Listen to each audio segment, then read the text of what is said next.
இன்னைக்கு சண்டே நம்ம வீட்ல சிக்கன் குழம்பு தான் செஞ்சிருந்தேன். ஒரு கடாயில கொஞ்சமா எண்ணெய் விட்டு மிளகு, ஜீரகம், சின்ன வெங்காயம் கட் பண்ணி வச்சிருந்தேன், பெரிய வெங்காயம், கருவேப்பிலை, கொத்தமல்லி எல்லாத்தையும் அது கூடவே போட்டு வதக்கியாச்சு. ஏன்னா குழந்தைங்க இது எல்லாத்தையும் பொரிக்க வச்சுருவாங்க. இது கூடவே போட்டு வதக்கி அரைச்சிட்டோம்னா நல்லா டேஸ்ட்டா இருக்கும்.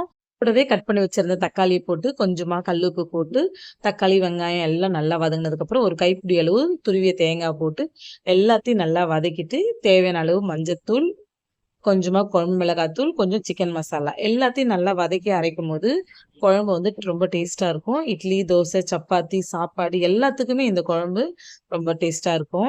வச்சு அரைச்சு எடுத்தாச்சு. சிக்கன் தாளிக்கிறதுக்காக கொஞ்சமா எண்ணெய் விட்டு பட்டை, கிராம்பு, சோம்பு, கருவேப்பிலை, கட் பண்ணி வச்சிருந்த வெங்காயம் போட்டு, 1 ஸ்பூன் இஞ்சி பூண்டு பேஸ்ட் போட்டு நல்லா வதங்குனதுக்கப்புறம், சிக்கன போட்டு அது கூடவே கொஞ்சமா உப்பு போட்டு எல்லாம் நல்லா வதங்கினதுக்கப்புறம் இந்த அரைச்சு வச்சிருந்த மசாலாவ அது கூட போட்டு ஒரு 10 நிமிஷம் சிம்மிலேயே வச்சு நல்லா கலரி விட்டுட்டே இருக்கணும். அந்த மசாலா ஃபுல்லும் போயிட்டு சிக்கன்ல நல்லா ஒட்டிக்கணும்.